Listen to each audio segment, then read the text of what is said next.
Nah, Ya, sebelum ke CV dari narasumber yang selanjutnya, saya ingin dari kawan-kawan dari total 90-an agar nanti di ujung sesi bisa dapat aktif bertanya, karena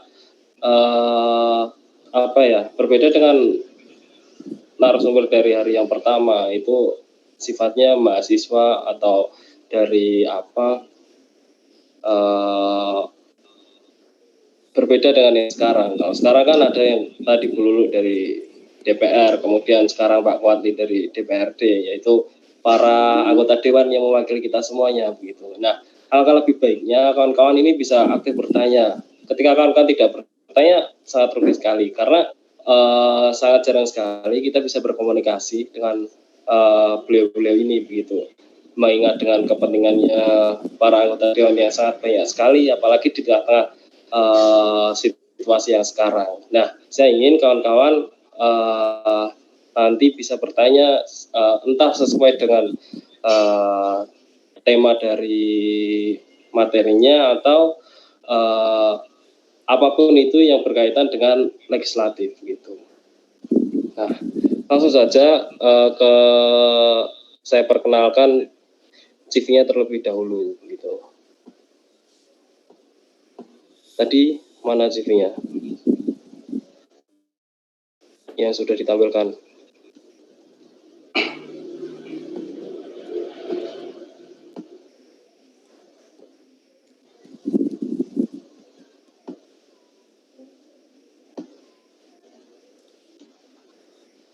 Dari panitia? Sebentar Mas, mungkin itu yang share screen ada.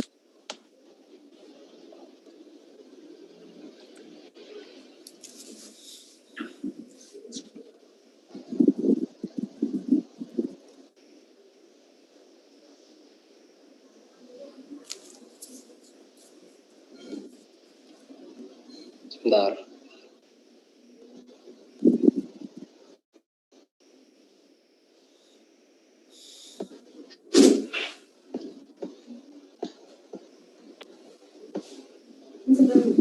Sudah.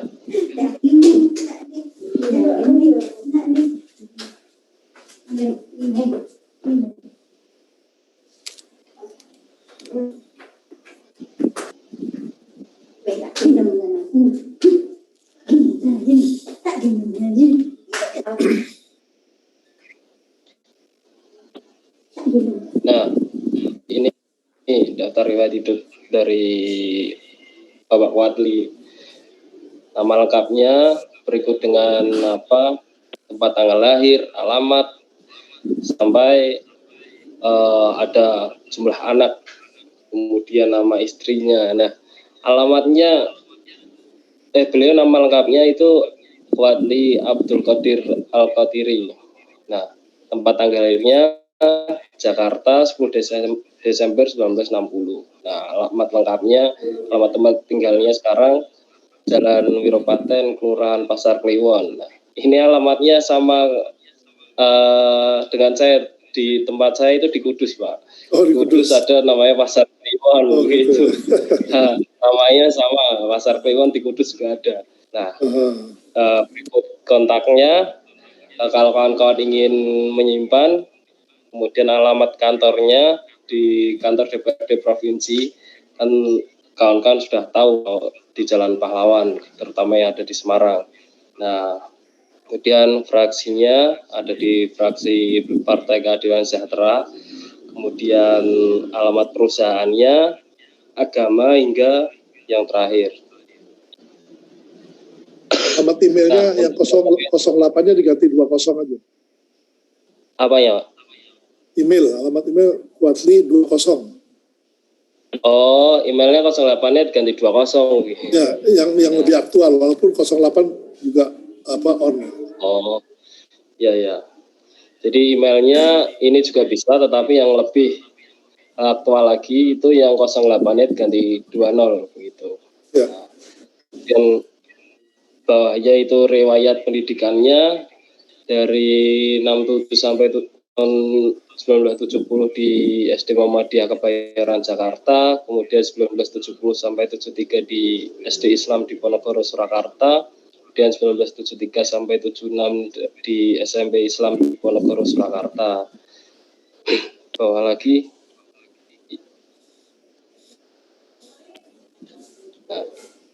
Nah, kemudian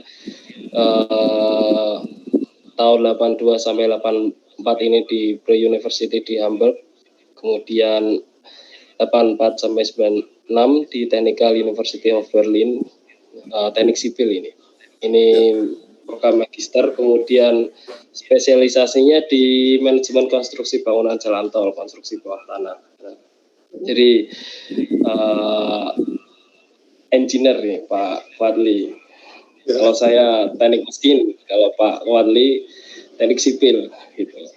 Nah, kedewanannya ini anggota riwayat kedewanannya 2004 sampai 2009 anggota DPRD Surakarta, ini periode pertama, sampai periode ketiga, ini dari 2014 sampai tahun 2019, sampai di 2019 sampai sekarang ini menjadi wakil ketua DPRD di Provinsi Jawa Tengah.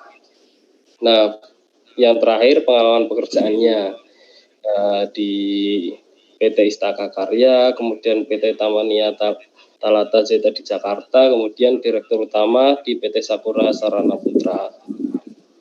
Dan masih ada lagi di bawahnya itu.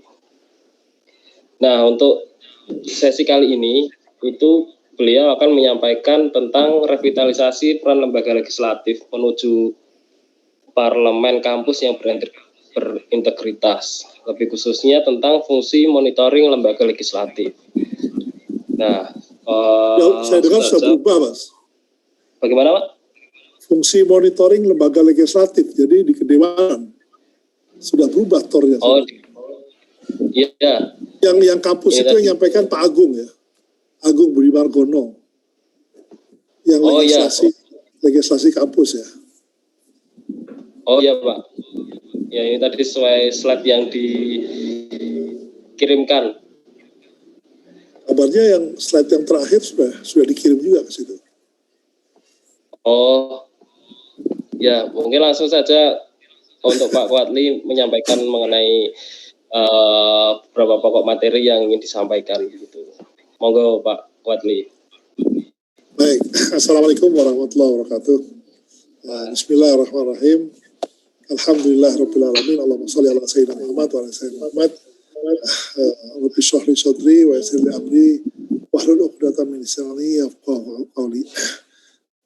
Alhamdulillah, kita bersyukur pada Allah SWT atas segala karunia-Nya dilimpahkan kepada kita semuanya, sehingga kita dapat bermuajahah, bertatap muka di pagi hari ini dalam keadaan sehat walafiat.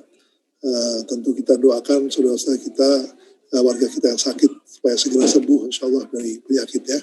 Salawat dan salam semoga tercurah pada uswah hasanah kita Rasulullah Muhammad SAW, keluarganya, para sahabatnya, dan para pengikutnya hingga akhir zaman, dan mudah-mudahan kita dimasukkan ke dalam golongan pengikut Rasulullah Muhammad SAW. Amin ya rabbal alamin. Ini ada yang bapak-bapak ya, bapak-bapak, saudara-saudara, saudari. Pemuda-pemuda atau adik-adik, pemuda-pemudi ya, yang dirahmati Allah SWT semuanya yang berbahagia. Saya senang bertemu Anda semua sebagai para pemuda yang punya semangat yang tinggi, karena generasi ini akan berganti dari yang tua pada yang muda. Jadi Anda semua menjadi harapan dari bangsa ini ya.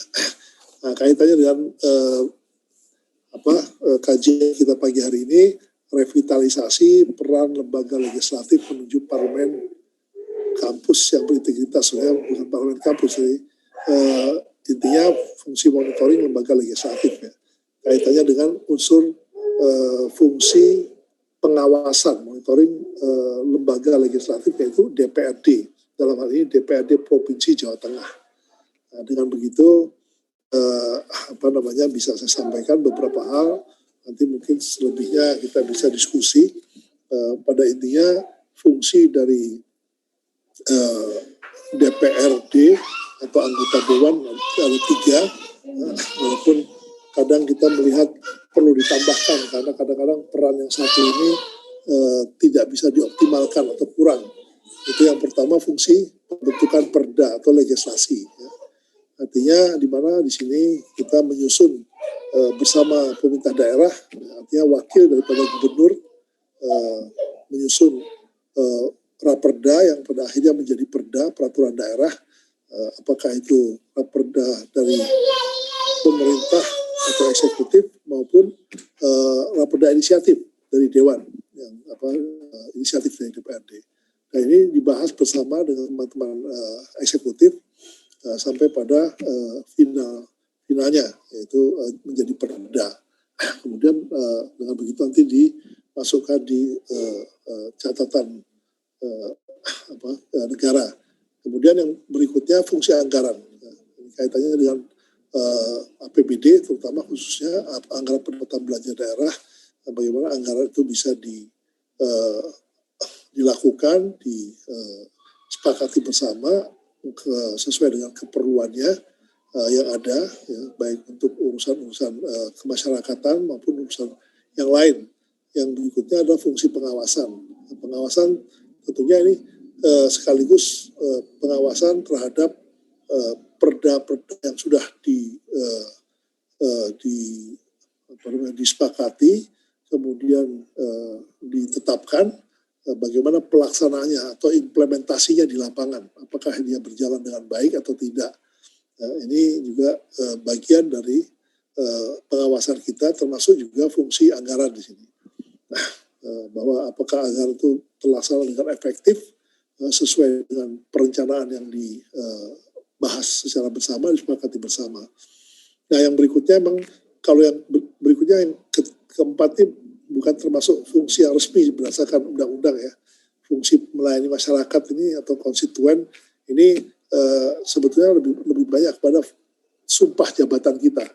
Bahwa dalam sumpah jabatan kita berkewajiban memperjuangkan aspirasi masyarakat di daerah pemilihannya. Ya, atau namanya konstituen maupun rakyat yang ada di pemilihannya, tidak semata-mata konstituennya saja. Nah disinilah yang berikutnya, slide-nya bisa ditampilkan, bahwa peran dan fungsi DPRD tadi seperti yang saya sebutkan di sini clear bahwa disepakati bersama tentang raperda menjadi perda, anggaran antara pemerintah daerah dan wakil rakyat anggota DPR ya. Nah untuk unsur pengawasannya tentu lebih banyak kita yang melakukan pengawasan, itu pun berdasarkan baik lewat kunjungan ke lapangan maupun informasi yang kami dapatkan dari masyarakat, dari stakeholder yang ada di lapangan, baik swadaya masyarakat dan lain sebagainya. Mungkin slide berikutnya bisa ditampilkan. Nah ini yang dimaksud tadi ya, pembentukan perda. Perda di sini kalau undang-undang tuh sifatnya dibuatnya di DPR RI ya, di wilayahnya dulu tadi ya. Kalau kita sampai dengan perda, nah itu yang saya maksud tadi, perda baik aspiratif dari dewan maupun dari pemerintah. Kemudian anggaran juga demikian, APBD. Nah ini fungsi kita ini apakah APBD yang sudah disepakati sesuai dengan perencanaan yang ada berjalan efektif dan efisien atau tidak. Ini fungsi daripada monitoring tadi, pengawasan yang dimaksud. Apakah dia transparan, akuntabel secara publik atau tidak. Lanjut. Yang dimaksud dengan fungsi dari pengawasan tadi ya. Jadi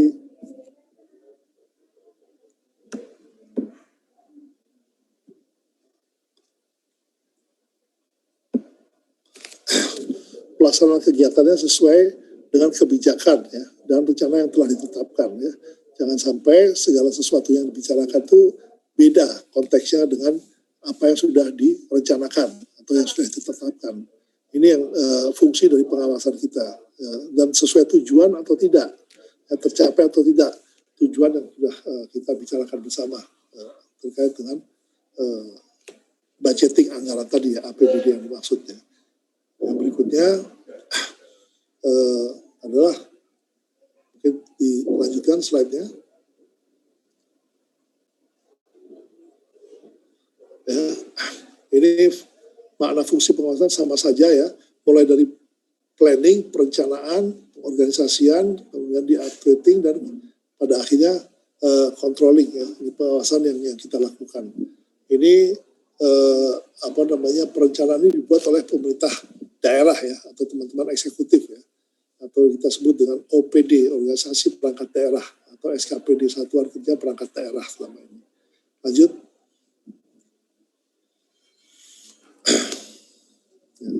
Nah ini sama yang tadi saya ceritakan, saya sampaikan, tugas dan pengawasan DPRD ya, tentunya terhadap pelaksanaan perda, ya, apakah dia sesuai dengan peraturan undang-undangan yang ada, ya, termasuk peraturan kepala daerah. Ya.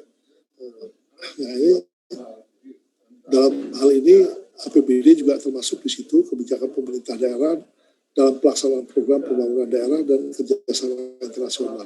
Seperti yang sekarang ini RPJMD, rencana pemerintah daerah jangka menengah daerah ya. Ini juga sudah ada perubahan karena terkait dengan pandemi yang sudah direncanakan oleh Pak Gub ya, selama 5 tahun itu di tengah perjalanannya ternyata ada pandemi musibah, maka RPJMD ini dilakukan perubahan. Jadi masih dalam proses pembahasan karena harus dibicarakan bersama antara eksekutif dan legislatif. Lanjut. Ya. Nah ini sekedar informasi pasalnya ya, pasal 100 dan pasal 103 Undang-Undang Nomor 23 tahun 2014 ini menjadi rujukan kita semua terkait dengan tugas dan wewenang pelaksanaan pengawasan DPRD ya, baik terhadap perda ataupun peraturan undang-undangan yang lain. APBD itu merupakan perda juga ya, dan peraturan kepala daerah. Lanjut. Ya. Nah, ini diagram ruang lingkup pengawasan DPRD ya, sama tadi yang sudah kita sampaikan. Lanjut supaya bisa kita persingkat. Nah, ini jenis pengawasannya ya. Jadi pengawasannya pertama oleh pimpinan DPRD, kemudian oleh anggota DPRD. Nah, ini anggota DPRD ini di breakdown dalam komisi-komisi. Di kita ada komisi A sampai dengan komisi E ya. Komisi A itu mitra kerjanya atau bahasanya komisi pemerintahan ya, terkait peraturan perundang-undangan ya. Kemudian komisi B perekonomian, komisi C pendapatan, komisi D pembangunan, kemudian komisi E itu kesra. Nah, itu dilakukan oleh teman-teman. Bagian dari unsur pengawasan adalah ketika kawan-kawan DPRD itu melakukan rapat dengar pendapat atau rapat kerja bersama SKPD, Satuan Kerja Perangkat Daerah, atau OPD, Organisasi Perangkat Daerah. Ya. Kemudian di sana juga kita membentuk pansus, panitia khusus terhadap berbagai hal dalam rangka membahas raperda yang masuk di DPRD, baik dari pemerintah daerah maupun dari DPRD yang dimakna yang selama ini dimaknai raperda inisiatif. Ya. Nah, kemudian bisa juga pengawasan itu dilakukan oleh fraksi. Ya, ini jenis-jenis pengawasan, masih ada lagi. Lanjut.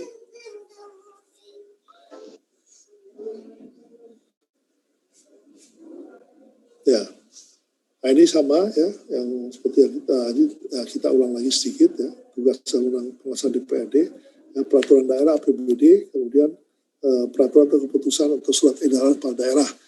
Seperti saat ini ya, dengan adanya pandemi yang semakin parah ini, ada berbagai hal, termasuk surat edaran yang dibuat oleh gubernur, atas nama gubernur oleh sekretaris daerah, bahwa anjuran bagi kita tidak melakukan perjalanan keluar daerah, agar berada di tempat masing-masing, kecuali tugas-tugas khusus ya oleh kita. Ini dibuatlah surat edaran dari kepala daerah untuk kita semua, baik teman-teman DPRD maupun teman-teman eksekutif.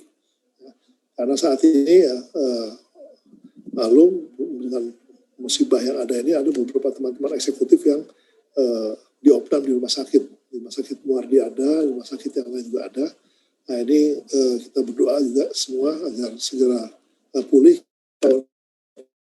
orang yang sakit, dan insya Allah kita berdoa semoga Allah cabut, angkat COVID ini dari kita ya, dari bumi Indonesia khususnya. Nah ini pembahasan yang tadi kita sudah bicarakan bersama, yaitu tentang perda, ya, bagaimana perda ini yang sudah ditetapkan implementasinya di lapangan, apakah berjalan dengan baik atau tidak. Ya. Karena perda ini, peraturan ini menjadi rujukan bagi teman-teman eksekutif yang akan melakukan eksekusi segala sesuatunya. Ya. Apakah itu tentang ketertiban umum, ya. Apakah itu terkait dengan pelanggaran-pelanggaran yang ada di lapangan, ini biasanya dilakukan oleh Satpol yang terkait dengan penertiban, ya pedagang-pedagang kaki lima atau yang lainnya, yang di semuanya ada aturan-aturannya, termasuk misalnya perda CSR, ya, bahwa bantuan sosial dari berbagai institusi yang dimana mereka punya kewajiban untuk membantu masyarakat yang ada, apakah sudah terlaksana dengan baik atau tidak atau belum. Nah, pelaksanaan APBD juga demikian, apa yang sudah kita bicarakan di APBD kita tetapkan bersama, misalnya untuk pendidikan sejauh mana penerapannya, implementasinya. Kalau angka 20% dari APBD sudah kita lakukan, kita sepakat, ya, seperti APBD yang pernah kita anggarkan di tahun 2020 yang lalu itu sampai dengan 25 triliun. Nah, di situ ada bagian dari pendidikan. Dan pada kondisi-kondisi tertentu memang ada kebijakan yang harus diambil, seperti pada tahun 2020 kemarin kita melakukan refocusing karena kondisi COVID yang nilainya sampai dengan 2,2 triliun. Ya, peruntukannya waktu itu untuk sekitar 460 miliar untuk kesehatan, ya, itu yang digunakan untuk waktu itu pada tahun lalu itu APD, rumah sakit, perluasan bangunan ruangan untuk pasien-pasien COVID dan sebagainya. Kemudian 1,3 triliun untuk jaring pengaman sosial, ya, sembako dan lain sebagainya, yang kita breakdown ke 35 kabupaten kota, karena ada pengajuan juga dari kabupaten kota untuk membantu sebagai stimulus bagi kabupaten kota yang telah melakukan refocusing juga, yang dananya kurang. Nah, itu juga kita salurkan. Kemudian sisanya adalah kita berikan untuk saudara-saudara kita, kawan-kawan kita yang terdampak, ya, untuk yang terdampak secara ekonomi, itu yang kita sebut dengan jaring pengaman ekonomi JPE. Itu yang sudah kita lakukan pada tahun 2020 yang lalu. Nah, kita melihat di situ dalam hal monitoring pengawasan apakah terlaksana dengan baik segala sesuatunya dilakukan oleh teman-teman eksekutif, ya, baik untuk urusan kesehatan, jaring pengaman sosial, ya, pembagian sembako. Nah, waktu itu saya lihat juga, saya sempat di lapangan bahwa memang ada berbagai kendala di lapangannya terkait dengan ada warga yang sudah dia mendapatkan PKH sebetulnya setiap tahunnya, program keluarga harapan, tapi ketika sembako turun ke wilayah itu, ke RT itu, dia mau ikut ambil bagian, mau ikut mendapatkan. Ya, itu terjadi di beberapa daerah konflik antara RT dengan warga, karena RT mengetahui dia si satu orang ini sudah mendapatkan PKH, dia tidak berhak menerima sembako sebetulnya. Tapi ya namanya warga, ya, kadang-kadang ya tetap menginginkan terlihat ketika ada bantuan datang gitu. Nah, ini yang menjadi kendala di lapangan, ya. Tapi itu urusan di lapangan, tapi teman-teman dari teman-teman eksekutif sudah menyalurkan itu semuanya dengan baik. Ya. Lanjut.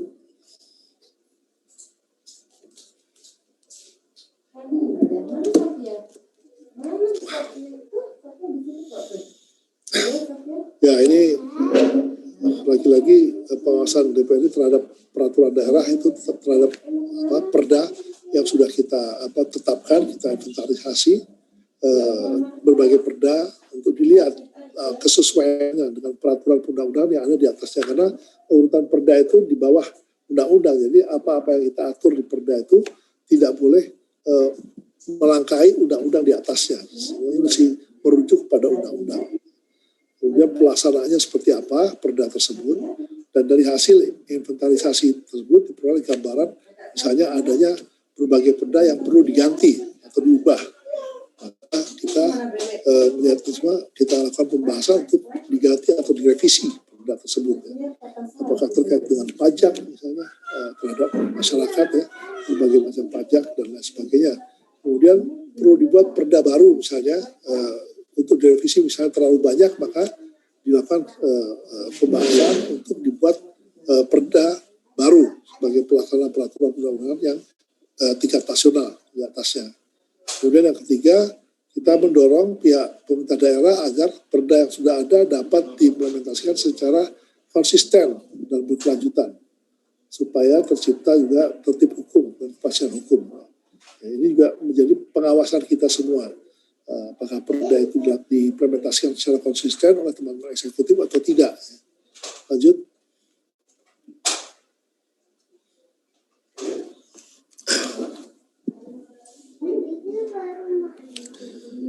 Nah ini terhadap peraturan kepala daerah ya, dan keputusan kepala daerah ya, yang perlu juga kita inventarisir sebagai fungsi pengawasan kita ya. Apakah itu sudah sesuai dengan peraturan-peraturan yang ada, pelaksanaannya dan seterusnya seperti tadi terhadap perda itu. Kalau hanya ini pengawasan terhadap peraturan kepala daerah ya, atau keputusan kepala daerah. Ya. Lanjut.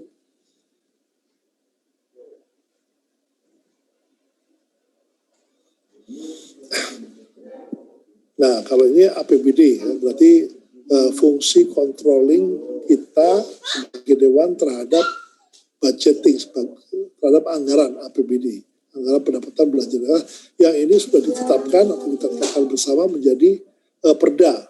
Ya. Nah, kita mencermati pelaksanaannya oleh SKPD, Satuan Kerja Perangkat Daerah. Apakah dia secara langsung pelaksanaan ataupun tidak, nah, informasi kita bisa dapatkan ya, dari baik konstituen, keluarga masyarakat, hal-hal yang terjadi di lapangan. Ya. Kemudian ada pemberitahuan ketika kita melihat ada sesuatu yang temuan-temuan yang kita dapati di lapangan, maka kita akan beritahukan kepada kepala daerah, dalam hal ini OPD, organisasi perangkat daerah, untuk dilakukan tindak lanjut. Ya. Nah ini hal yang perlu juga mendapatkan pengawasan dari kita semua, pelaksanaan dari APBD supaya tidak menyalahi secara aturan, secara hukum maupun implementasinya yang dampaknya kepada masyarakat. Ya. Misalnya jalan, ya, kita masuk di satu item sudah dimasukkan di situ anggaran pendapatan belanja daerah tentang jalan di satu daerah yang harus dibangun. Nah ini ketika masyarakat melihat ada temuan bahwa misalnya aspal atau hot mixnya, aspalnya ketebalannya tidak sesuai, nah ini mereka bisa melaporkan kepada kita. Kita akan mengklarifikasi kepada teman-teman SKPD apa yang terjadi di sana. Itu salah satu contoh item saja, termasuk yang lainnya ya. Apakah saluran, kemudian bantuan-bantuan, apakah ada potongan, ya, atau apakah bantuan itu dipotong, ya mestinya sampai ke masyarakat bantuan itu 300.000 misalnya terkait dengan kondisi COVID ini atau 600.000, maka apakah ada potongan di bawah atau tidak, atau warga yang bersangkutan sebagai penerima langsung itu dipotong. Nah, ini ketika ada temuan ini bisa dilaporkan pada kita bisa nanti menanyakan ke teman-teman eksekutif. Lanjut.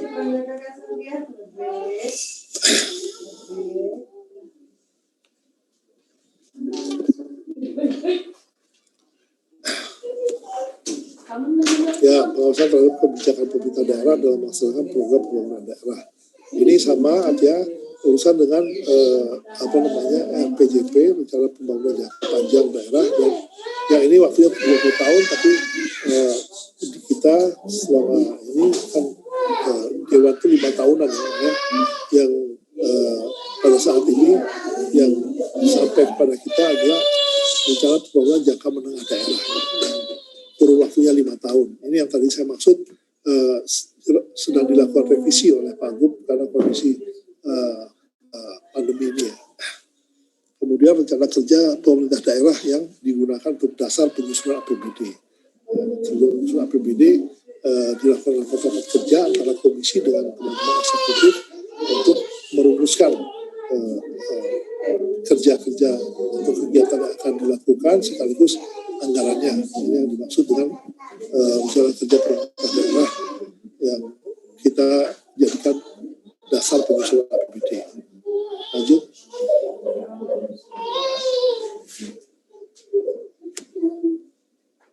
Ya.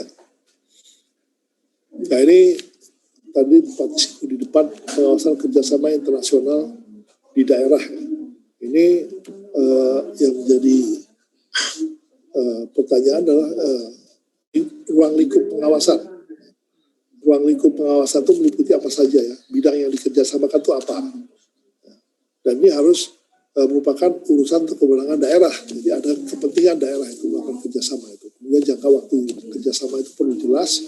Kemudian manfaatnya, apa manfaat kerjasama ini bagi daerah atau bagi masyarakat di daerah kita gitu. Tidak mungkin kita menyetujui kerjasama yang tidak ada manfaatnya bagi masyarakat. Misalnya perusahaan-perusahaan yang berdiri di daerah sini, Jawa Tengah. Nah, bagi para investor, ya mesti ada MOU dengan pemerintah daerah seberapa jauh warga kita dikaryakan di sana. Jangan sampai itu dibangun usaha, ya, kerjasama di situ tidak melibatkan orang daerah, warga kita sendiri. Sementara kita punya warga yang misalnya pengangguran, apalagi di kondisi pandemi ini tingkat penganggurannya bertambah dan tingkat kemiskinannya bertambah sampai dengan 2 digit.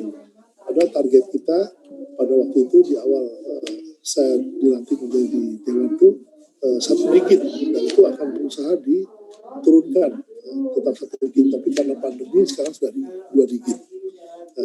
Kemudian perekonomian juga sudah minus 2,6. Nah ini beberapa hal ya yang terkait dengan pengawasan kerjasama internasional di daerah.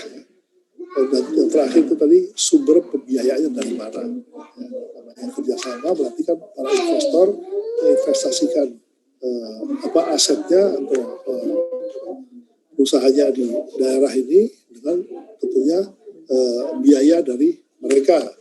Mungkin dari kita misalnya contoh kerjasama itu misalnya secara lahan, kita memiliki lahan, mereka yang membangun perusahaan dan sekaligus yang lainnya juga. Lanjut.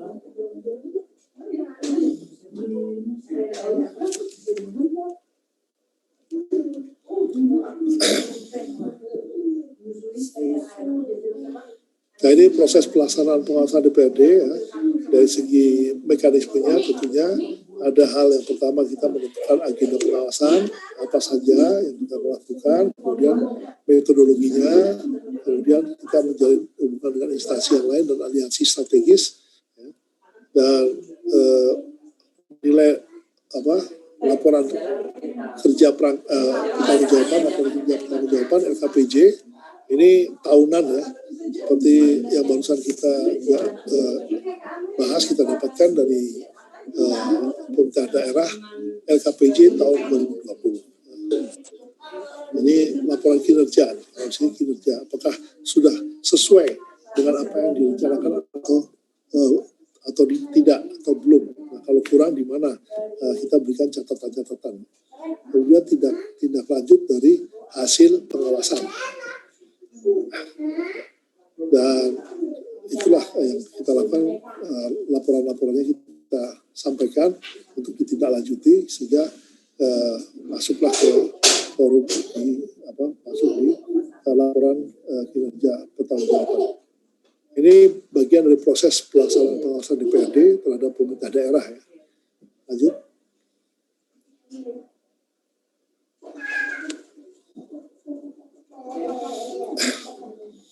Ya, selama ini mekanisme pengawasan itu yang kita lakukan, itu yang tadi saya sudah sebut juga, rapat kerja komisi dengan pemerintah. Artinya di sini eksekutif itu diwakili oleh teman-teman dari SKPD, Satuan Kerja Perangkat Daerah atau OPD. Misalnya Komisi E, Kestra. Teman-teman di komisi melakukan rapat kerja dengan teman-teman misalnya dari Dinas Pendidikan, Dinas Kesehatan, Dinas Sosial, itu di Komisi E. Nah, ini kita akan melakukan komunikasi yang intens ya. Ini kaitannya dengan tentunya tidak keluar dari pengawasan ketika kita melihat ada hal-hal misalnya yang perlu direncanakan, diagendakan, ataupun apa yang sudah dilaksanakan yang lalu ada kendala di lapangan atau ada laporan dari warga di masyarakat. Kemudian termasuk juga kunjungan kerja yang kita lakukan. Itu juga dalam rangka pengawasan bagi kita untuk melihat kinerja atau kerja teman-teman eksekutif di lapangan. Sejauh mana program yang sudah kita bicarakan bersama terlaksana dengan baik, efisien dan efektif. Kemudian ada rapat dengan pendapat umum. Ini yang disebut public hearing.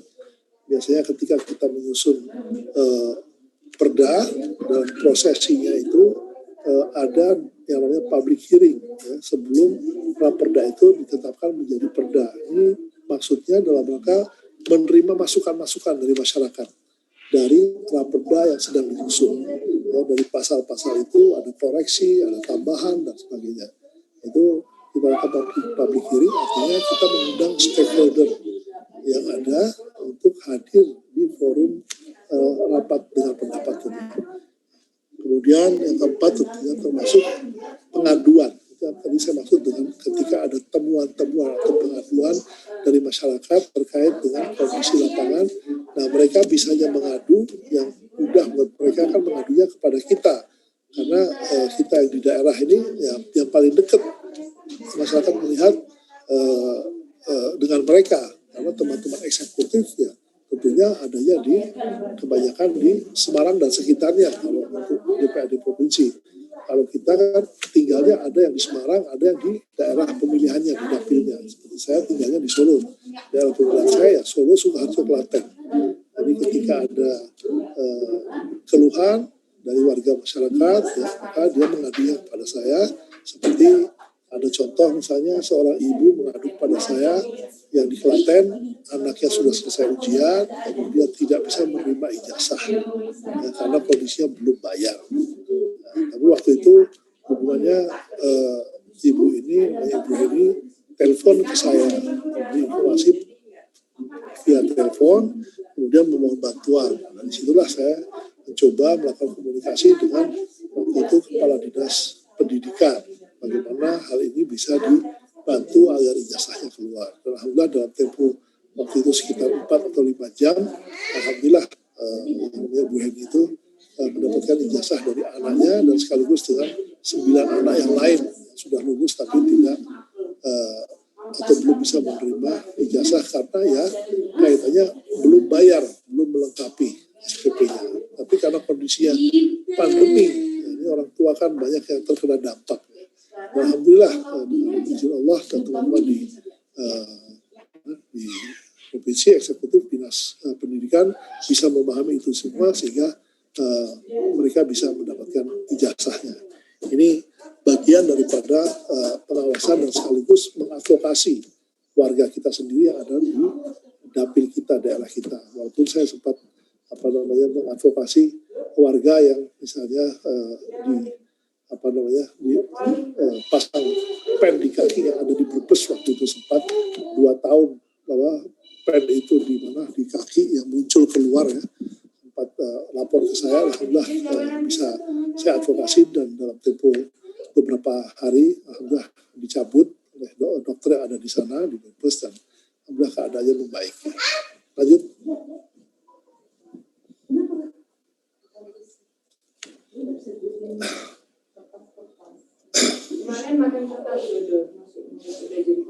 Ya, ini DPRD dalam batas-batas kewenangannya dapat menjalankan fungsi pengawasan terhadap kinerja pemerintah daerah yang dapat dilakukan melalui mekanisme yang diatur dalam tata tertib DPRD. Ini tata tertib sudah kita buat sejak awal ya. Sejak awal kita dilantik, dipersiapkan membuat tata tertib karena itu tertera berbagai aturan, ini lebih banyak aturan internal kedewanan ya, tapi kaitannya juga dengan pemerintah daerah ya. termasuk terhadap laporan keterangan pertanggungjawaban gubernur ya, LKPJ kepala daerah, sehingga kita diberikan LKPJ itu misalnya untuk tahun 2020 kita baru mendapatkan beberapa waktu yang lalu LKPJ gubernur untuk kita evaluasi. Ini bagian dari pengawasan kita. Apakah kegiatan yang direncanakan di tahun 2020 itu terlaksana dengan baik atau tidak? Nah, kalau ada catatan, kita berikan catatan-catatan pada kepala daerah untuk diperbaiki pada masa-masa yang akan datang. Nah, bahkan apabila terjadi kebijakan-kebijakan yang juga bertentangan dengan peraturan perundang-undangan yang ada, maka kita sebagai dewan dapat menggunakan haknya, hak angket atau hak interpelasi. Hak angket itu hak penyelidikan. Interpelasi harus menyatakan pendapat. Nah ini mungkin selama ini tidak sampai ke arah sana, yang ada catatan-catatan karena tidak begitu parah yang menjadi catatan itu. Tapi hak ini diatur dalam tata tertibnya, hak angket dan hak interpelasi. Nah, ini pedomannya juga peraturan perundang-undangan yang ada. Lanjut.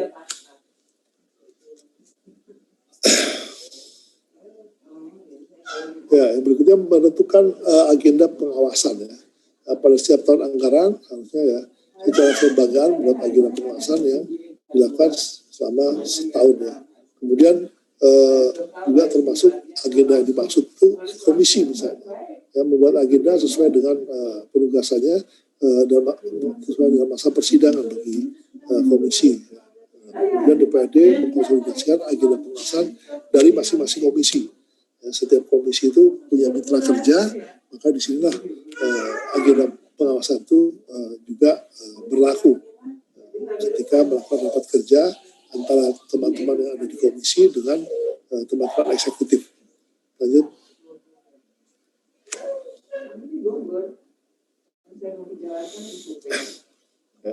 Ya, agenda pengawasan itu harus mencakup apa objeknya, objek yang diawasi apa.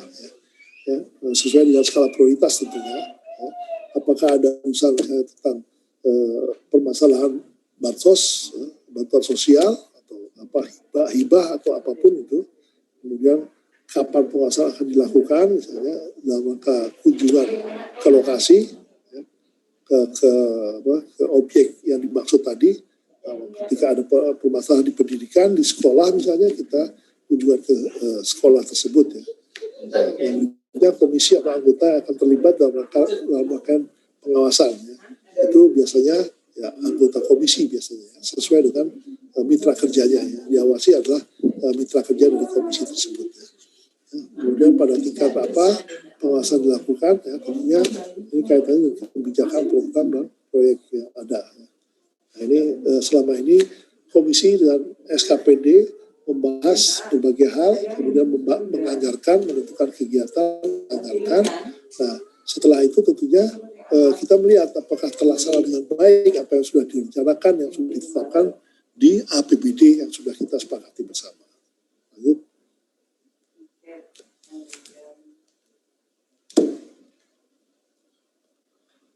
Ya, ini metodologi pengawasan. Ya, jangka waktunya kita tentukan ya, atau pengawasan, kemudian teknik atau cara pengawasan yang diterapkan ya, tentu hal ini juga penting buat kita sehingga kita mengetahui sejauh mana kita bisa melakukan pengawasan, ada frame-nya ya. Kemudian pembagian tugas dan tanggung jawab masing-masing anggota, kemudian instansi terkait yang perlu dilibatkan ya, jika diperlukan ya, ada instansi yang bisa dilibatkan, kemudian bantuan tenaga ahli yang digunakan. Ini biasanya dalam kita membahas pansus ya, panitia khusus pembahasan raperda, rancangan peraturan daerah, kita mengundang tenaga ahli di bidang itu ya, bagian di bidang hukumnya atau di bidang hukum atau mau di bidang konten dari raperda tersebut ya. Karena kita perlu tenaga ahli untuk memberikan pandangan kepada kita dalam rangka mengkaji lebih dalam apa-apa yang tercantum di dalam raperda tersebut ya, sebagai opini yang lain selain dari opininya eksekutif, teman-teman eksekutif ya, sehingga kita bisa nanti memformulasikan, merumuskan mana yang bisa kita pakai di dalam pasal-pasal itu berdasarkan info-info yang kita dapatkan dari tenaga ahli. Ini bagian daripada juga pengawasan yang mengoptimalkan perda atau perda yang kita bahas dan perda yang kita lakukan nanti agar perda ini bisa mempunyai multiplier effect ya, khususnya untuk masyarakat. Jangan sampai perda yang kita buat malah membuat masyarakat semakin sengsara gitu. Kita maunya kan meringankan beban masyarakat ketika itu ada kaitannya dengan masyarakat langsung ya. Misalnya terkait dengan perda perpajakan. Bagaimana hal ini bisa kita buat, kita lakukan sehingga masyarakat tidak terbebani. Ya, kemudian yang berikutnya cara pendokumentasian proses dan hasil pengawasan tadi. Ya, ini kita lakukan dengan ada progres hasil dari yang kita lakukan pengawasan, maka kita catat semuanya. Ketika kita mesti turun ke lapangan, kunjungan dapil misalnya, ada hal-hal yang bisa kita jadikan temuan, kita catat, maka ketika kita bertemu dengan teman-teman eksekutif bisa kita sampaikan ke semua untuk di follow up. Lanjut.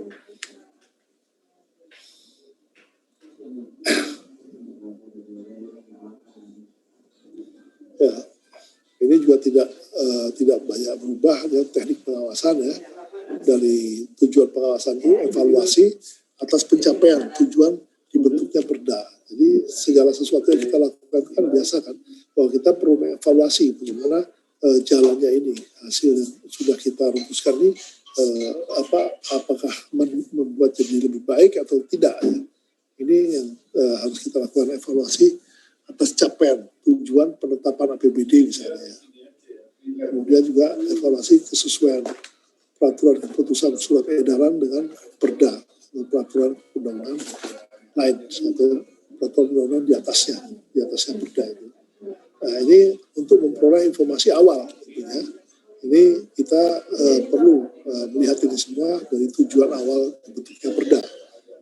Jadi informasi-informasi itu perlu kita kumpulkan, kita kolek, sehingga perda itu nanti hasilnya juga dari perda itu optimal, bisa dipakai sesuai dengan kondisi lapangan. Jangan sampai kita membuat perda malah menyulitkan penerapannya atau implementasinya di lapangan. Pengumpulan informasi ini bagian dari unsur pengawasan, yaitu dari rapat kerja komisi dengan pemerintah, kemudian kegiatan kunjungan kerja, rapat dengan pendapat umum, dan kita dapatkan informasi atau pengaduan-pengaduan.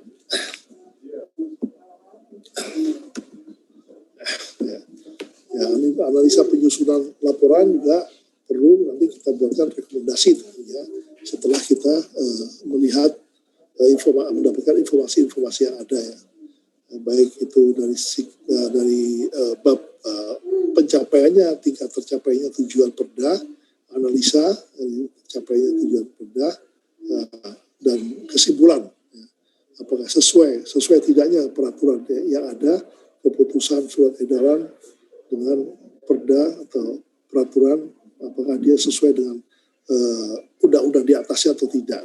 Nah, di sini nanti kita bisa merumuskan rekomendasi itu. Ini bagian dari pengawasan. Rekomendasi itu nanti akan di follow up oleh teman-teman eksekutif.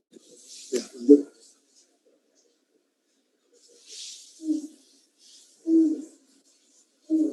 Ya.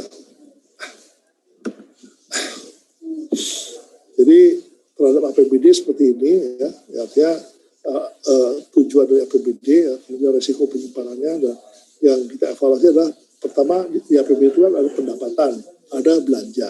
Ya, pendapatan itu kan penerimaan daerah.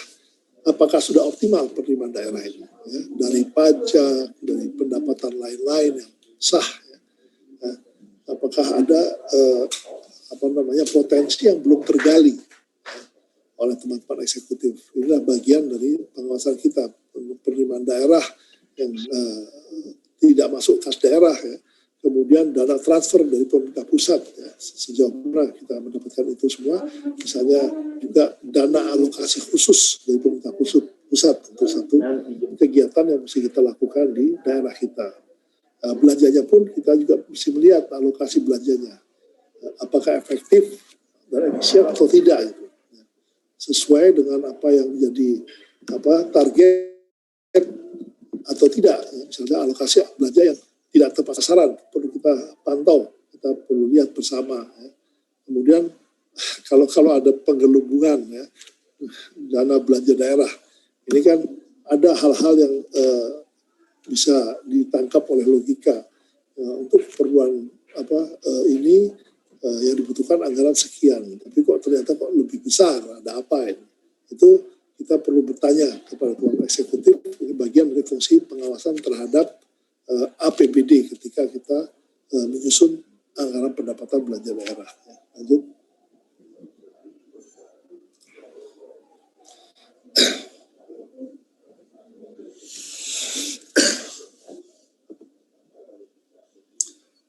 Nah, ini juga bagian dari kegiatan kita menjalin jaringan dengan instansi terkait ya, atau aliansi strategis. Ini penting bagi kita untuk menjalin ini semua ya, karena dengan setelah agenda pengawasan ditetapkan, kita sebagai dewan ya, secara kelembagaan maupun alat kelengkapan DPRD, kelengkapan itu seperti komisi dan sebagainya, khususnya ya komisi-komisi, segera menjalin jaringan dengan instansi terkait ya, baik yang terkait langsung maupun tidak. Ini akan menambah optimalnya pengawasan kita semua, karena ada keterbatasan di kita ya. Kalau kita tidak menjalin hubungan dengan yang lain, instansi yang lain ya, baik yang terkait ataupun aliansi strategis, kita akan ketinggalan gitu ya.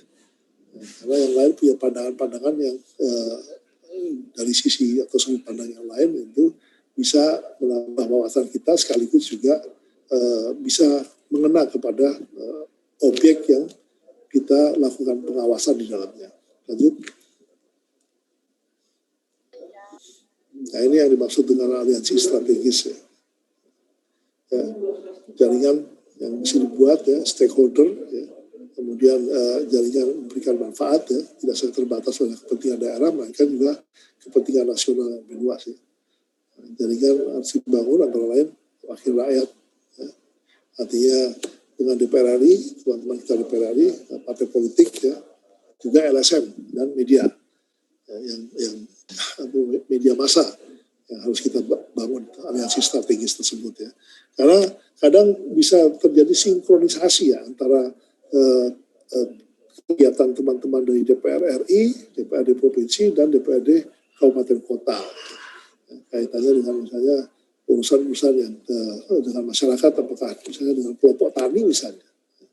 Ya, kelompok tani dia dengan ini kan bisa misalnya ada advokasi yang bisa kita lakukan untuk traktor yang lebih besar, itu bisa dapat bantuan misalnya dari teman-teman DPR RI. Ya.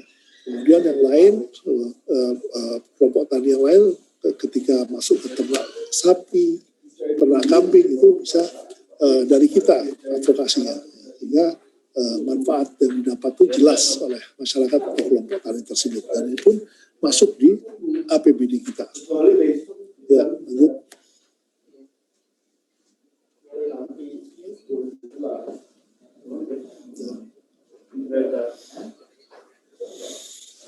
Nah, ini waktunya ya, monitoring yang kita lakukan bisa tribulan. Kita mengundang misalnya mengundang SKPD atau OPD untuk rapat kerja dengan pendapat dengan komisi-komisi ya, untuk melihat efisiensi dan efektivitas pengawasan ini diharapkan dapat tercapai ketika kita melakukannya secara rutin ya. Dan karena kita melakukan kunjungan dapil itu sering, maka dengan ada kunjungan dapil yang sering ini, maka bisa jadi kita mendapatkan masukan-masukan dari warga masyarakat, dan ketika masukan itu bisa kita bawa ke rapat kerja dengan teman-teman OPD, ya, misalnya per tribulan, itu akan lebih efektif pengawasan kita. Dan teman-teman SKPD atau OPD dapat memfollow up dengan cepat ketika ada temuan, ada masalah di lapangan. Lanjut.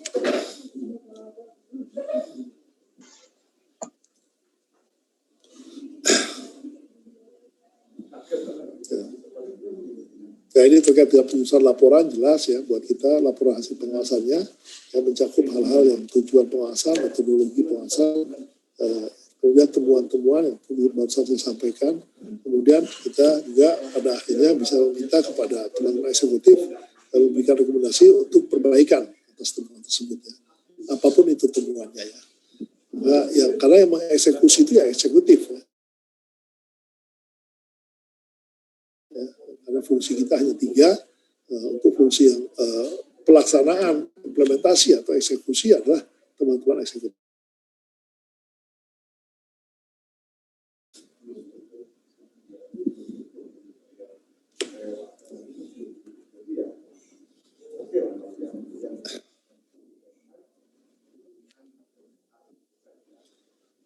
Ya, menindaklanjuti hasil pengawasan. Ini jelas apa yang sudah kita awasi harus ditindaklanjuti ya.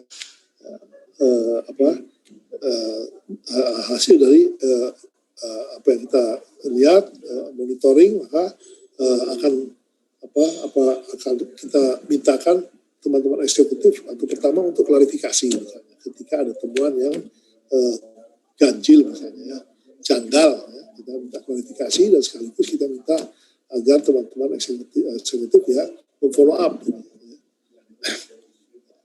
Ya, kemudian kita juga dapat menggunakan hak angket, ini seperti yang saya sampaikan tadi ya, dan interpelasi dalam memantau atau mendorong tindak lanjut hasil pengawasan yang sekiranya ada temuan berat, ya, pelanggaran berat. Ya, lanjut.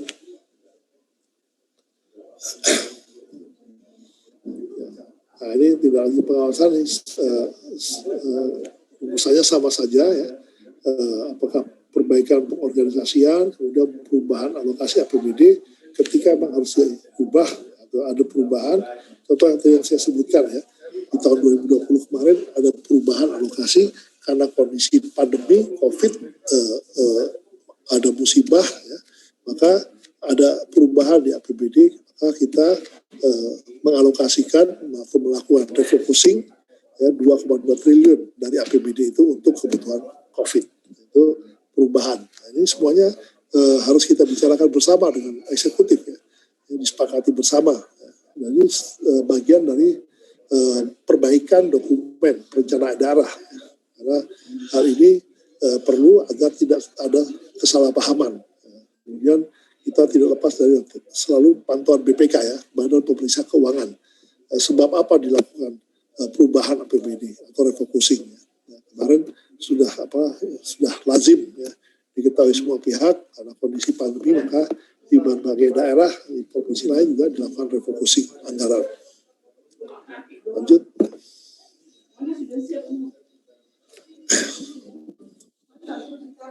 Ya, terkait dengan kinerja dan laporan kinerja pertanggungjawaban pemerintah daerah ya, laporan keterangan pertanggungjawaban pemerintah daerah ini merupakan akhir dari prosesi pengawasan DPRD. Ya, ini per tahun ya, LKPJ itu per tahun ya.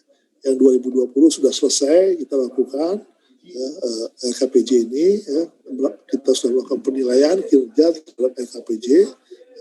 Ya, perhatian utama DPRD harus lebih difokuskan pada tingkat capaian kinerja ya, tujuan dan sasaran yang telah ditetapkan dalam rencana strategik pemerintah daerah. Ini yang dimaksud dengan laporan keterangan. Ya, ini urusannya dengan kinerja sebenarnya. Sejauh mana program-program yang dicanangkan itu tercapai atau tidak. Nah, ini yang perlu menjadi perhatian. Maka disitulah ada hasil evaluasi atas LKPJ yang menjadi salah satu pertimbangan penting dalam penentuan agenda ini ya, agenda pengawasan pada periode berikutnya. Jika ada hal-hal yang bisa kita jadikan catatan, maka kita berikan catatan agar pada kesempatan yang berikutnya ada perbaikan LKPJ oleh pemerintah daerah. Lanjut.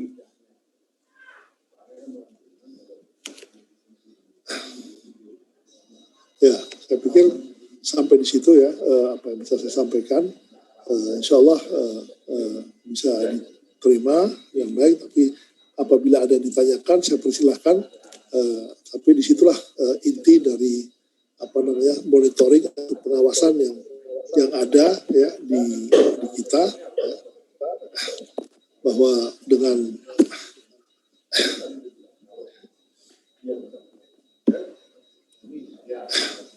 ini maka Ya, silakan. fungsi kita ini jelas ya, intinya yang ditanyakan mengenai fungsi pengawasan dari legislatif atau dalam hal ini narasumber kali ini berkedudukan sebagai wakil ketua DPRD di Jawa Tengah. Mayoritas kan yang ada peserta di sini para masyarakat yang ada di Jawa Tengah dan sudah memiliki hak pilih pada saat pemilu sebelumnya. Nah, maka lebih baiknya kawan-kawan di sini aktif dalam menyampaikan pendapatnya. Nah, salah satu dari pengawasan kan tadi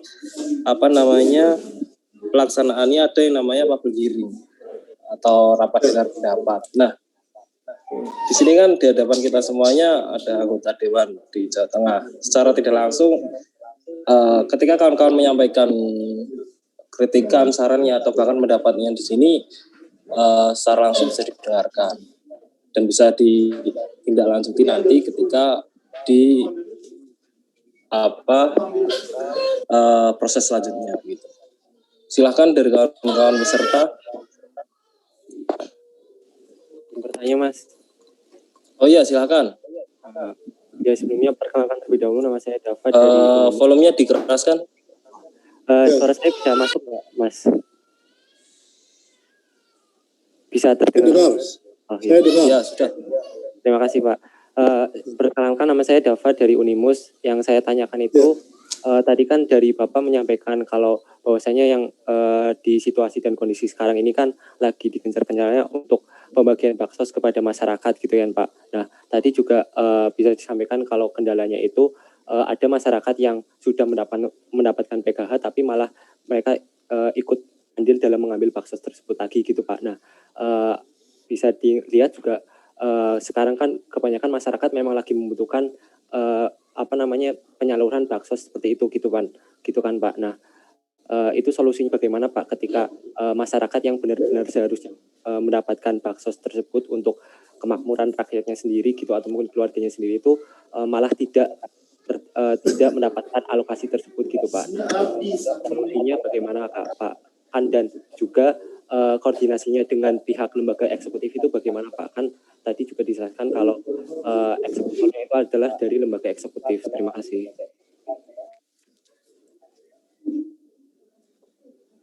Saya. Ya, langsung saja Pak. Nanti biar kalau yang lainnya bisa sambil nunggu. Langsung ya? Langsung. Ya, langsung saja Pak. Ya, baik. Hal seperti itu terjadi di lapangan. Nah, kalau terjadi di lapangan, misalnya di salah satu RT di kecamatan atau di kelurahan daerah tertentu, entah di Pekalongan atau di Semarang, kota, kabupaten, dan sebagainya, ini yang dibutuhkan adalah ketegasan pejabat setempat, RT. Karena kalau mau cari informasi, mau klarifikasi ke Semarang, ke provinsi kan kejauhan. Dan itu mungkin saja kejadian seperti itu yang saya maksud tadi, itu kejadian di lapangan itu kita tidak bisa tahu baksos yang dimaksud, yang diterimakan di masyarakat itu apakah termasuk bantuan yang dari provinsi atau dari kabupaten kota tersebut. Karena yang melakukan refocusing itu hampir semuanya kabupaten kota melakukan refocusing. Hanya mereka mengajukan permohonan ke kita di provinsi karena dana refocusingnya kurang. Maka mereka mengajukan ke kita. Dan kita menurunkan anggaran itu ke kabupaten kota yang 35 ini di Jawa Tengah untuk dibelanjakan menjadi waktu itu sembako. Nah, sampai di bawah itu sudah kewajiban pemerintah daerah. Nah, pemerintah daerah memberikan kewenangan kepada camatnya, camat kepada lurah, lurah kepada RW, RT atau kepala desa. Nah, di situ sebetulnya perlu ada ketegasan pejabat setempat yang dia mengetahui warganya bahwa Anda tuh sudah menerima PKH, Anda tidak berhak menerima sembako ini. Nah, itu perlu ada ketegasan, istilah orang perlu tegas dan tegel. Karena dampaknya kan kalau dia tetap mengambil, maka yang lain yang mestinya berhak menerima, dan warga yang lain tidak menerima PKH dan tidak pernah menerima bantuan langsung tunai BLT, akhirnya tidak kebagian. Nah, kita bisa bayangkan kalau orang yang menerima PKH dalam posisi seperti orang tadi, pasti dia bakal nuntut kan. Saya kan tidak terima PKH, tidak terima BLT yang bulanan selama sekian tahun. Kok saya tidak diberi sembako padahal nama saya sudah tercatat di dinas sosial. Nah, biasanya itu semua mesti tercatat di dinas sosial. Bahkan yang kemarin itu yang terjadi itu ada warga miskin baru. Itu maknanya apa? Warga yang selama ini mereka berusaha, misalnya apakah dia pelaku UMKM, ya, tapi kena dampak dari pandemi. Akhirnya tidak bisa usaha lagi atau bangkrut atau tutup usahanya. Nah, ini pun yang disebut warga miskin baru ini dia melapor ke RT. Nah, RT mesti melaporkan ke RW, ke lurah atau kepala desa dan melanjutkan laporannya ke dinas sosial kabupaten kota setempat agar namanya dimasukkan di dinas sosial. Setelah namanya masuk, nah dia nanti termasuk yang berhak menerima bantuan sosial dari pemerintah daerah berdasarkan dari dana yang turun ke pemerintah daerah kaitannya dengan pandemi COVID ini. Nah, itu pun perlu aktif setiap RT, RW, dan kepala desa atau lurah untuk mendaftarkan warga tersebut sebagai orang miskin baru. Istilahnya itu orang miskin baru. Karena selama ini dia kan bekerja, maka namanya tidak tercantum di dinas sosial. Nah, ini juga kendala yang lain lagi ya. Tapi tadi itu kembali ke pertanyaannya adalah diperlukan ketegasan pejabat setempat. Yang saya maksud pejabat setempat itu bisa RT, RW, lurah atau kepala desanya. Ketika dia menerima bantuan sosial yang harus disalurkan ke orang yang berhak, maka orang-orang yang sudah menerima PKH selama ini atau bantuan langsung tunai selama ini, nah, tidak diberi bantuan sembako tadi. Dan dia mestinya punya catatannya sehingga bisa lebih merata bantuan ini kepada orang yang berhak. Saya pikir begitu. Ya, bagaimana Mas? Ya, terima kasih Pak atas tanggapannya sampainya. Ya. Saya cukup jelas. Baik. Oke, lanjutkan.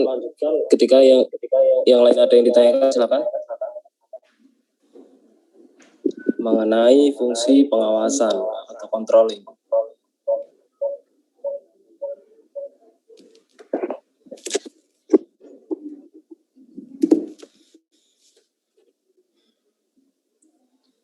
Silakan untuk peserta yang dari luar Unimus juga silakan jika ingin ditanyakan. Ada ya? Oh, dari luar Unimus. Silakan. Ada Pak. Ada dari UNIP, ada dari Rembang, ada. Bagus. Oh iya, silakan Mas. Saya ingin bertanya Mas Galang. Baik, apakah saya terdengar Pak? Sebelumnya izinkan saya memperkenalkan diri, nama saya Garang Siti Ramadan, saya dari Undip ya Pak ya. Saya izin bertanya Pak mengenai penjelasan Bapak yang telah diberikan. Mungkin pertanyaan ini sedikit melenceng ya Pak ya. Sekarang kan ada wabah penyakit COVID-19 saat ini yang melonjak tinggi ya Pak ya. Yang saya ingin tanyakan Pak, bagaimana mekanisme Bapak sebagai DPRD melakukan pengawasan Pak terhadap penggunaan APBD oleh pemerintah daerah dalam rangka otonomi daerah di Indonesia Pak. Sedangkan kan kita pejabat pemerintah daerah itu maksudnya kerjanya di WFH ya Pak ya, work from home ya Pak ya. Lalu bagaimana cara DPRD mengawasi kegiatan tersebut Pak? Terima kasih.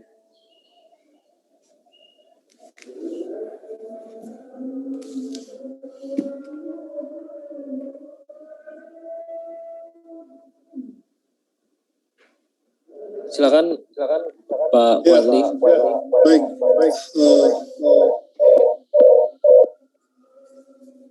Baik. Selama kita menerima keluhan atau aduan atau temuan dari masyarakat atau siapapun, kita akan follow up. Nah, itu satu. Ya, apakah ada sesuatu yang tidak sesuai, tidak sejalan dengan konsep yang sudah dibuat oleh pemerintah daerah di daerah tersebut. Jadi perlunya partisipasi masyarakat sebetulnya. Ketika dia melihat ada sesuatu yang janggal, dia mudah menghubungi kita, maka dia bisa menghubungi kita. Atau ada online-nya ya ke DPRD. Ya. Nah, itu satu hal bisa disampaikan. Nah, kalau saya sampaikan kita, kan tidak bisa semua kita ketahui. Dewan tidak bisa mengetahui semuanya. Nah, masyarakat terlibat di situ memberitahu, maka kita akan menanyakan kepada teman-teman eksekutif SKPD, apa benar hal ini terjadi dan siapa yang punya kewenangan ini? Apakah itu wilayah atau kewenangan kita, pemerintah provinsi atau DPRD provinsi atau pemerintah daerah atau DPRD kabupaten kota? Nah, karena ada beberapa kawan yang mengeluhkan sesuatu tentang jalan di daerahnya kepada saya waktu itu. Pak, ini gimana nih, jalan di kita rusak, lubang dan sebagainya. Sebentar, saya cek ke dinas yang ada di provinsi. Pak, itu kewenangannya jalannya punya Kabupaten Sukoharjo, bukan punya kita. Jadi kewenangannya Kabupaten Sukoharjo. Makanya saya anjurkan ke orang tua, silakan Anda mengeluhkan sebagai fungsi Dewan Pengawasan, sebagai Dewan yang punya fungsi pengawasan, laporkan ke DPRD Kabupaten Sukoharjo. Nah, itu kan masalah kewenangan. Nah, kewenangannya sejauh mana? Kita fungsi pengawasan betul. Tapi selama pengawasan itu di wilayah kita, nah itu kewajiban kita. Nah, ketika warga kan tidak bisa tahu tuh, jalan yang rusak punyanya siapa jalan itu. Apakah punya kabupaten, punya kota, atau punya provinsi. Nah, dia kenalnya saya. Dia kontaknya ke saya. Nah, tidak apa-apa. Saya tampung, saya tanyakan ke teman-teman di provinsi. Nah, jawab, Pak, itu jalannya milik Kabupaten Sukoharjo. Nah, saya laporkan ke teman yang lapor ke saya itu, mohon Anda lapor ke DPRD Kabupaten Sukoharjo atau ke dinas terkait di Kabupaten Sukoharjo. Langsung ke dinasnya. Apakah dinas Perkim atau dinas PUPR untuk urusan jalan. Nah itu, jadi kita bekerja sesuai dengan kewenangan. Yang saya sebutkan tadi tentang Ibu Heni di Klaten, dari SMA Negeri 1 sudah lulus tidak menerima ijazah. Nah itu SMA, SMK, dan SLB itu wilayah kita, provinsi. Makanya langsung saya kontak kepala dinasnya di provinsi. Nah setelah saya kontak, alhamdulillah ada koordinasi kepala dinas ke SMA setempat di Klaten, SMA 1 waktu itu. Setelah itu, berapa jam kemudian, ibu itu berterima kasih bahwa ijazahnya sudah diantar ke rumah malahan. Jadi tidak perlu bayar, karena saya juga komunikasi dengan dinas terkait di provinsi, karena urusannya orang tuanya terdampak pandemi, sehingga tidak berpenghasilan, tidak bisa bayar. Nah, dengan tidak bisa bayar, maka tidak bisa mengambil SPP. Nah, dengan begitu diberi keringanan, akhirnya diserahkan SPP ijazahnya diserahkan kepada yang bersangkutan atau ke orang tua. Nah itu pengawasan yang dimaksud itu betul, tapi selagi itu di wilayah kewenangan kita. Jadi kadang-kadang sampaikan pada teman-teman yang mahasiswa atau siapapun, ada sesuatu, sampaikan saja ke misalnya dewan yang dikenal dulu, tidak apa-apa. Nanti dewan itu memfollow up kan. Ini kewenangannya siapa? Kewenangan kabupaten atau kota Semarang atau punya provinsi. Ya, termasuk yang bantuan sosial itu. Ya, bantuan sosial yang memberikan kan RT atau RW atau lurah ya. Kalau di kota kan lurah atau desa ya kepala desa. Nah, itu sebetulnya skupnya udah lebih kecil. Sudah tidak sampai ke provinsi itu. Itu kabupaten kota tingkatnya. Jadi disitulah perlunya proaktif masyarakat berkomunikasi berhubungan dengan dewan setempat. Karena itu jaraknya lebih dekat dan mudah menghubungi dewan setempat. Karena saya juga sering didatangi orang. Saya di DPRD Solo itu, tengah malam didatangi saya oleh warga yang hamil, masuk rumah sakit, disuruh keluar karena tidak punya uang. Datang ke rumah saya tengah malam, ibu hamil itu. Ya dia taunya saya, dari daerah saya, dapil saya di Pasar Kliwon. Minta bantuan mau melahirkan. Ya saya tanyakan, ibu punya kartu ini enggak, kartu jam persal, jaminan persalinan punya enggak, kartu yang ini, enggak ada yang punya ibu itu. Nah, saya langsung mengatakan, Bu silakan, mudah-mudahan bayinya masih bisa bertahan sampai besok, ibu datang ke balai kota untuk mendapatkan kartu-kartu itu semua. Kalau tidak dapat, saya sampaikan, jangan pergi dulu, ibu WA saya, agar saya bisa komunikasi telepon kepada kepala dinasnya untuk memberikan ibu kartu itu agar bisa melahirkan. Nah, setelah besoknya 2 hari, hari ketiga, hari kelima saya baru ditelepon oleh ibu itu. Pak Fadli, Assalamualaikum. Ini siapa ya? Saya ibu yang datang ke rumah. Bapak malam-malam tuh ya hamil Pak. Oh iya Bu, ada apa Bu? Ya sesuai anjuran Bapak, saya besoknya ke balai kota mendapatkan kartu, langsung ke rumah sakit Kustati, diterima, anak saya lahir, dan sekarang saya sudah boleh pulang Pak. Alhamdulillah dia ikut arahan saya. Tapi ya repotnya ada ujungnya. Ibu itu bilang, tolong Pak Fadli jemput saya ya. Kan repot terusan jemput istri orang ya. Tapi itulah keluhan dari masyarakat. Itu kan lugu ya. Ya karena apa? Saya tanya suaminya kemana Bu? Nggak bisa dihubungi suami saya. Ya karena dia mudah hubungi saya, akhirnya minta bantuannya jemputnya ke saya kan repot kalau gini ya. Tapi kita mengarahkan. Nah, kan yang punya nomor kontak dan lain sebagainya kita dewan ya. Nomor kontak teman-teman eksekutif ya. Mereka kan tidak punya. Mereka taunya rumah kita atau kontak kita. Nah disitulah fungsi kita dewan mengadvokasi masyarakat yang langsung gitu ya. Kira-kira gitu Mas, maaf kalau kepanjangan. Oke Pak, terima kasih atas Ya, waktunya masih 10 menit. Satu pertanyaan lagi dari teman-teman, silakan. Monggo. Ada?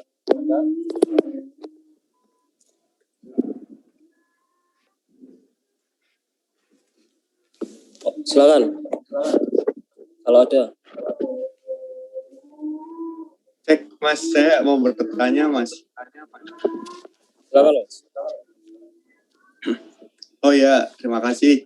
Terima kasih juga kepada Pak Fadli yang sudah meluangkan waktunya untuk hadir mengisi materi pada acara pagi hari ini. Nah, jadi saya mau bertanya Pak, terkait fungsi legislatif kan terkait pengawasan di eksekutif seperti itu. Nah, pastinya nanti setiap komisi nanti akan ada pengawasan ke eksekutif terkait. Nah, di dalam pengawasan itu apakah dewannya saja ataukah dewan nanti akan melibatkan tenaga ahlinya. Nah, sebelum pemateri dari Bapak kan terkait ada tenaga ahli dari DPR RI yang menyampaikan terkait dewannya nanti akan menerima pengawasan dari tenaga ahli. Nah, apakah di DPRD juga ada tenaga ahli yang mencakup itu semua atau langsung dari dewannya nanti menyampaikan? Seperti itu, Pak. Terima kasih.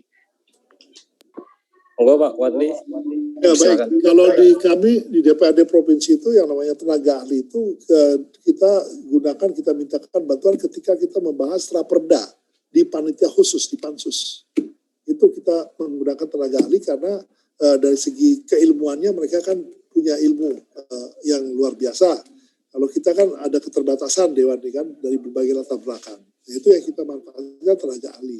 Tapi pengawasan yang dimaksud ketika rapat dengan pendapat dengan teman-teman eksekutif, OPD, organisasi perangkat daerah, itu tanpa tenaga ahli kalau itu. Itu antara dewan dengan eksekutif. Nah, kalaupun dari dewan mau berkreasi, ya, memiliki menemui atau konsultasi dengan berbagai tenaga ahli secara pribadi dan sebagainya itu akan lebih optimal. Sehingga yang dibawa bahan itu oleh dewan ke rapat kerja komisi itu akan lebih berbobot gitu kan. Kalau memang dibutuhkan oleh dewan tersebut. Kalau tidak, karena sudah berkecimpung di dewan sudah lama, maka kebanyakan teman-teman sudah menguasai hal-hal yang terkait dengan pengawasan yang dimaksud yang terhadap eksekutif ya atau SKPD yang ada sebagai mitra kerja dari komisi-komisi itu. Itu kira-kira gambaran tenaga ahli, Mas. Jadi dipakainya ada sebetulnya ada tenaga ahli komisi ada dari segi aturannya ada tenaga ahli komisi ada tenaga ahli dari alat kelengkapan komisi kan alat kelengkapan dari badan kehormatan dan sebagainya ada tenaga ahlinya itu ada hanya saja apakah setiap rapat dengan pendapat dilibatkan atau tidak tapi mereka prinsipnya siap itu ketika mereka dibutuhkan tapi tidak untuk setiap anggota dewan ada tenaga ahlinya tidak ya alat kelengkapannya saja. Termasuk pimpinan DPRD ada tenaga ahlinya gitu atau ya tenaga ahli betulnya itu kira-kira Mas. Ya, sudah Mas Faisal.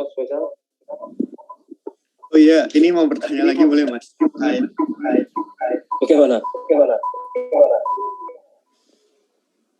Oh, jadi begini Pak Wadli, kan tadi kan terkait untuk pengawasan ya. Nah, kalau semisal dari eksekutif itu melakukan pelanggaran yang cukup berat, atau semisal pelanggaran yang memang harus dipanggil dalam persidangan dengan anggota DPR gitu. Nah, biasanya itu langsung dipanggil atau seperti apa gitu Pak prosesnya? Nah, biasanya itu juga ada pelanggaran apa yang menyebabkan dari bidang eksekutif itu langsung dipanggil ke DPRD gitu, terkait pelanggaran apa saja. Gitu sih Pak. Terima kasih. Ya. Baik, kalau di DPRD itu ada inspektorat ya. Inspektorat itu apa ya? Pengadilannya eksekutif lah, ya. Atau BPK-nya gitu. Apabila terjadi pelanggaran-pelanggaran bisa dilaporkan ke inspektorat. Nanti inspektorat yang melihat karena dia punya punya bingkainya, bingkai pelanggaran. Apa jenis pelanggaran seperti apa dia? Ringan, sedang atau berat. Nah, tapi bukan tidak mungkin ketika kita setelah kita konsultasi dengan tim ahli, tenaga ahli yang lain, apa yang menjadi temuan di lapangan atas apa yang dilakukan teman-teman eksekutif, tidak sulit untuk kita Dewan memanggil dinas terkait, ya. Dinas, apakah dinas pendidikan, dinas apapun itu sesuai dengan mitra kerjanya, memanggil mereka tidak sulit dan mestinya dikabulkan. Jadi artinya mereka menerima panggilan, duduk bersama, disitulah terjadi misalnya klarifikasi dahulu. Temuan yang ada seperti ini, yang sebenarnya seperti apa, asal usulnya seperti apa, pelanggaran yang terjadi, kenapa terjadi seperti ini. Nah itu mungkin dinas bisa menjelaskan lebih dahulu, mungkin ya, langkahnya mungkin awalnya seperti itu. Kalau mau lebih ekstrim, lebih lanjutnya ada hak angket, ya, penyelidikan. Penyelidikan itu Dewan bisa melakukan dengan hak angket itu. Ada dibentuk nanti, apakah namanya panja atau pansus dibentuk ya. Tapi itu ada prosesnya supaya kita juga ketika memanggil kita juga punya bahan gitu ya. Landasannya apa, dasarnya apa, kemudian jenis pelanggaran seperti apa, ya itu perlu kita pelajari juga, kita ketahui. Jangan sampai kita asal manggil, kita bilang ini pelanggaran, padahal teman-teman eksekutif menyampaikan aturan-aturan loh, regulasinya Pak, undang-undangnya ini, peraturan daerah ini. Yang kita lakukan sesuai dengan ini. Di mana pelanggarannya? Kan repot kalau gitu. Jadi ketika kita akan memanggil itu kita mesti menguasai dulu, bertanya dulu, mencari informasi dulu yang matang gitu. Supaya ketika kita bicara itu dengan yang bersangkutan, kita punya bahan. Ini yang kita bicarakan bisa dipertanggungjawabkan. Ya. Jangan sampai kita, ya maafan, jadi dipermalukan di depan itu malahan. Oh ternyata Pak Jenengan belum baca tuh Pak, Bapak Dewan, aturannya ini. Ini kita pakainya aturan ini Pak. Kan repot kalau gitu ya. Nah itu mekanismenya seperti itu. Jadi yang paling baik ya mungkin ketika kita minta klarifikasi ya mungkin ada forum-forum yang kita lakukan di luar konteks rapat resmi itu dengan bertanya dulu, mencari informasi dan sebagainya. Sehingga ketika mau dibuat acara di forum resminya kita punya bahan yang cukup lengkap dan akuntabel. Saya pikir begitu. Ya. Untuk yang terakhir mungkin dari saya pribadi Pak. Gini Pak, mungkin ini sudah menjadi masalah klasik ya Pak. Gini. Pengawasan ini kan salah satu. Itu masih mute Pak. Iya Pak, ini saya pakai sound yang lain. Oh iya. Jadi kehadiran anggota Dewan kan memang apa? Di laptopnya diiklanin dulu Mas suaranya biar nggak mantul. Pak Ale mantul loh. Oh. Bentar. Gini Pak. Fungsi pengawasan kan pasti yang juga berperan penting salah satunya partisipasi dari masyarakat. Nah, yang menjadi masalah dari tahun ke tahun bahkan ini menjadi masalah yang menjadi masalah klasik yaitu kehadiran anggota Dewan di tengah-tengah masyarakat. Gitu. Saya pun sampai sekarang belum pernah mendapatkan sebuah entah pengumuman atau mendapatkan sebuah selebaran tentang yang namanya rapat dengar pendapat itu. Terutama di DPRD tingkat kota bahkan yang mewakili di tingkat kecamatan. Saya tidak tahu bahkan anggota dewan di tingkat kecamatan saya siapa begitu. Bahkan itu kan nanti akan berpengaruh ketika anggota dewan ini melaksanakan fungsi pengawasannya. Apa yang diawasi anggota dewan sementara beliau-beliau ini tidak tahu keluh kesah lah istilahnya untuk masyarakat. Nah, apalagi masyarakat desa terutama yang warga-warga Pantura di sini kan mayoritas masyarakat desa, nelayan, yang bahkan orang-orang tuanya sekarang itu belum melek tentang teknologi. Nah, bagaimana tanggapan Bapak mengenai permasalahan-permasalahan yang bahkan ini terjadi setiap tahunnya? Pasti ada gitu. Nah, cara menyerap atau menghimpun suara-suara masyarakat yang tertinggal, artinya tertinggal dalam hal teknologi itu bagaimana, Pak? Nah, baik, sudah. Sekaligus baik. Closing statementnya begitu, Pak, karena waktunya juga. Ya, baik. Yang terkait dengan ini semua, ada forum yang namanya reses dewan. Reses dewan itu ada yang melakukan 3 kali atau 4 kali setahun. Nah, disitulah kesempatannya dewan atau anggota dewan terjun ke lapangan, ke daerah pemilihannya, dengan mengundang warga sekitar. Ini ceritanya cerita yang reguler ya, tatap muka, offline, terlepas dari pandemi ya. Nah, itu di situ masyarakat datang di forum reses itu, mendengar pendapat, aspirasi dewannya itu. Apa keluhan masyarakat? Itu forum resmi. Itu forum resmi dan dianggarkan oleh APBD untuk kegiatan itu. Mulai sewa tempatnya, sound systemnya, semuanya itu snacknya itu dianggarkan. Diharapkan masyarakat itu hadir di forum itu untuk menyampaikan aspirasinya kepada dewan yang bersangkutan, baik kota, kabupaten maupun provinsi. Nah, itulah mungkin pintar-pintarnya dewan setempat yang mengalokasikan waktu dan tempat bergiliran ke titik-titik yang dia anggap perlu mendapatkan aspirasi mereka. Itu satu. Kedua, memang perlu ada aktif atau proaktifnya masyarakat setempat yang dia tahu ada anggota dewan di dapil dia. Dia sambangi saja dewannya, datangi rumahnya atau teleponnya, ditelepon, diberitahu, Pak, monggo nanti kesempatan yang berikutnya reses di tempat saya, Pak, di kampung saya misalnya. Dimintakan saja gitu. Atau yang berikutnya, setiap warga berhak datang ke kantor DPRD setempat untuk menyampaikan aspirasinya. Nah, ketika dewannya tidak bisa terjun atau belum bisa terjun ke lapangan, maka yang belum kesampaian ketemu dengan dewan datang saja ke kantornya atau ke rumahnya. Seperti saya sering didatangi orang ke rumah saya. Mereka tahu rumah saya waktu saya di Solo itu, DPRD kota Solo, sering didatangi orang. Ya anak keluar dapat ijazah sekolah, ya anak terkait kesehatan dan lain sebagainya, datang ke rumah saya.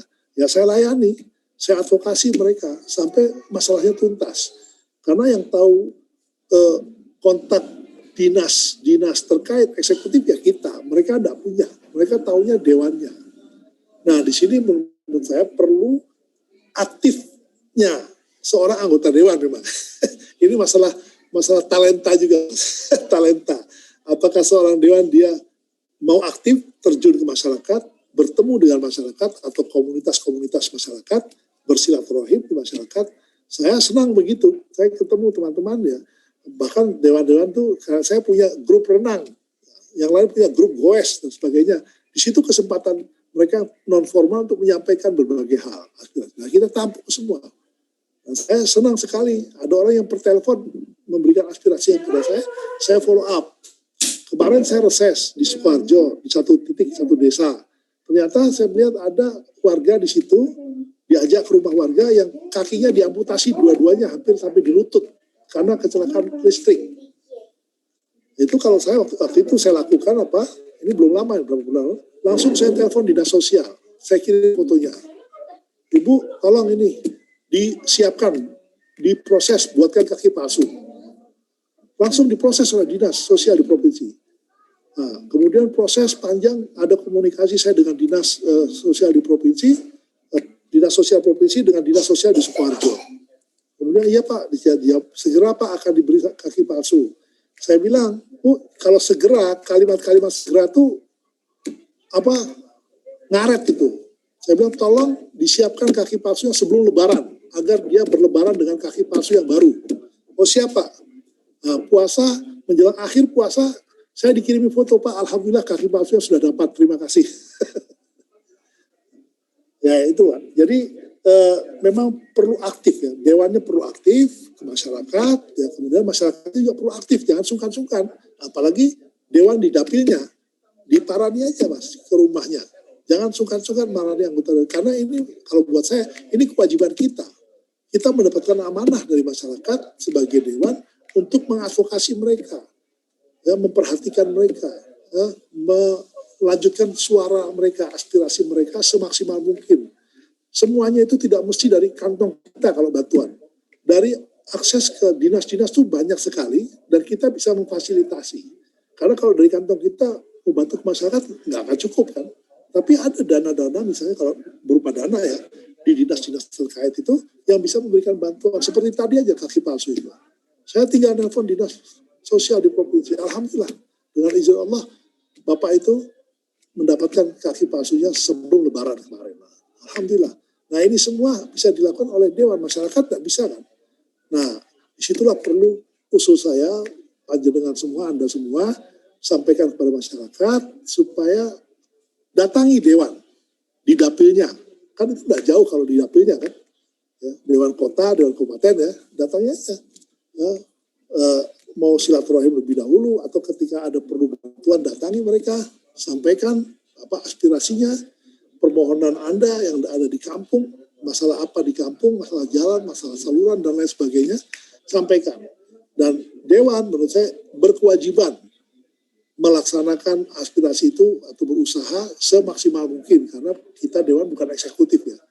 Yang mengeksekusi kan eksekutif. Paling tidak kita berusaha. Ya, mudah-mudahan apa kita usahakan ini menelurkan hasil bagi masyarakat. Karena itulah yang menjadi kewajiban kita semua dan buat saya ini semua dalam rangka melayani masyarakat, berkhidmat ke masyarakat merupakan satu hal ibadah di sisi Allah dan kita hanya mengharap pahala dari Allah SWT, bukan dari masyarakat. Saya pikir sebagai closing juga itu dari saya. Mudah-mudahan Anda semua tetap bersemangat, panjenengan para pemuda, ya, jangan sampai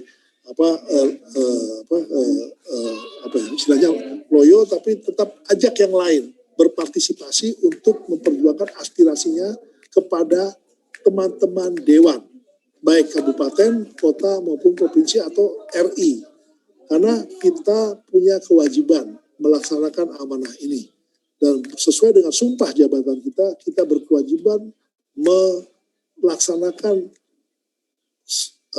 aspirasi warga kita sendiri, warga yang ada di dapil kita sendiri.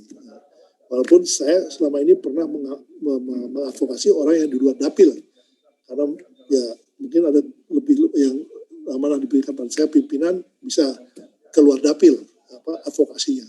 Alhamdulillah saya telah melaksanakan ini dan saya merasa tetap masih kurang dan insya Allah berikan kekuatan pada saya untuk tetap berkhidmat melayani masyarakat semaksimal mungkin supaya masyarakat juga merasakan keberadaan kita karena sabda Rasulullah SAW khairun nas anfa'hum linnas, sebaik-baik manusia adalah yang bermanfaat bagi manusia yang lain.